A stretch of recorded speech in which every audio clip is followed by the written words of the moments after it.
friends, welcome back to Canada Voyage.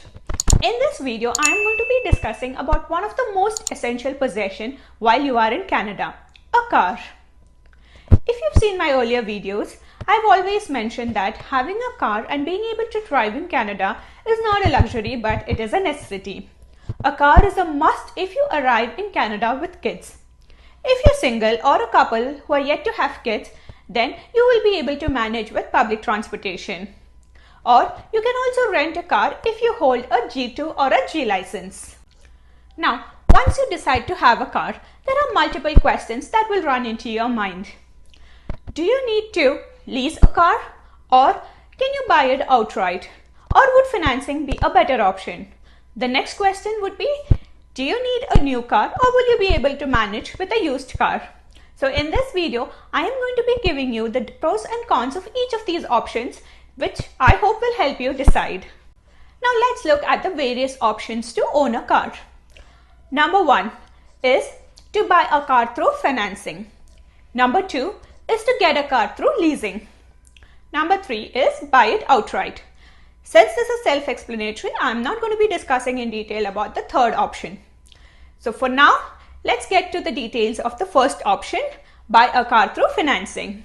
Finance is available for new cars as well as used cars, but far fewer opportunities to get finance on a used car. The financial institution will provide a rate for you to finance the car. Some of the dealers would have zero down payment option, which is dependent on certain factors such as your credit score, how long you have been living in Canada, and your financial ability to repay the loan. For a new immigrant, zero down payment option is ruled out.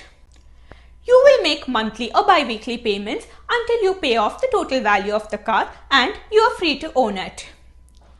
Older models can cost you a lesser interest than your newer models. But as you know, the new models comes with a variety of features, technology, safety, etc. The drawback of this financing option is that your monthly or the bi-weekly payments will be higher, and the advantage is that you own your car. Come to leasing. Another term for leasing a car is to rent a car from a dealer. That is, you actually do not own the car during the period of lease until you buy out the car. Now let's look at the benefits of leasing a car.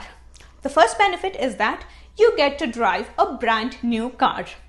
The second benefit is that your monthly or bi-weekly payouts are far lesser compared to the financing option, because the amount that you actually pay is for the lost value of the car during the lease period.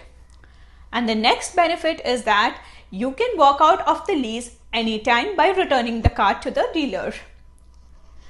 You can also enter into a new lease for a brand new car of a different model or a same model.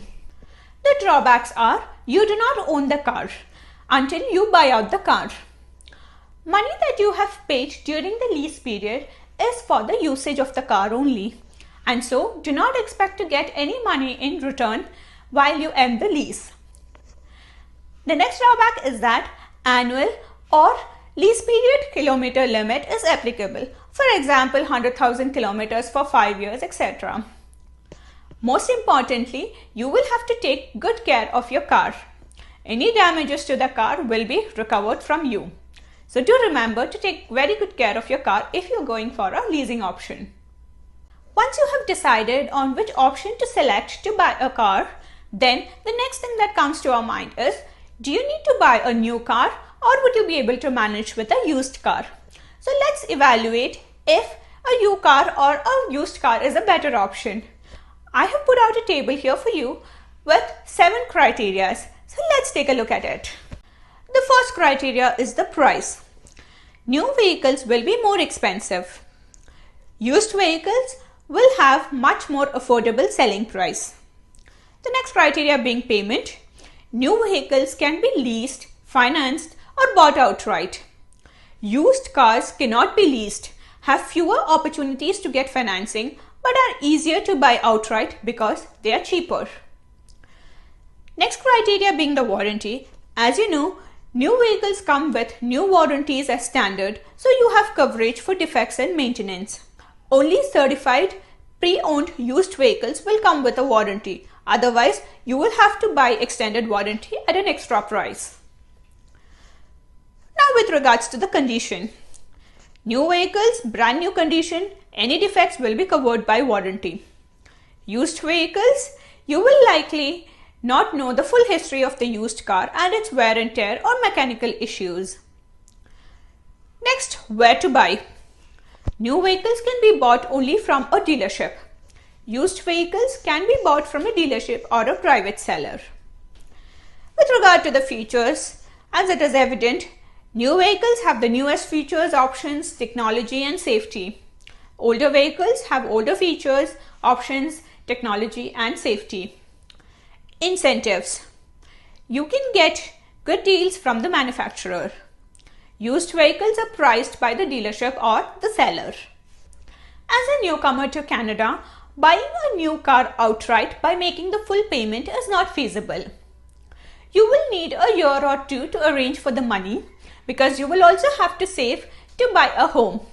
Majority of the newcomers in Canada would buy a used car which is a lot cheaper and then buy a new car when they can afford, or the second option is to lease the car. If you're worried about buying a used car, then leasing would be an ideal option for you, which I would also recommend. Please note that apart from your monthly or bi-weekly payouts for the car leasing or the financing option, you will also have to set aside some money for paying out the insurance, which is usually higher than the car payout, especially if you hold a G2 license. The insurance amount is also dependent on the location that you live. So plan your finances well ahead before you make your right decision.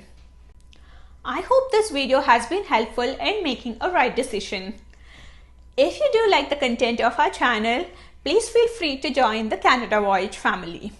Do subscribe and hit the bell icon so that you get notified on all our upcoming videos. If you have any comments or would like to get in touch with us, please feel free to write to askcanadavoyage@gmail.com or drop a comment in the comment section below. Thank you for watching and see you soon in our next video with yet another interesting topic.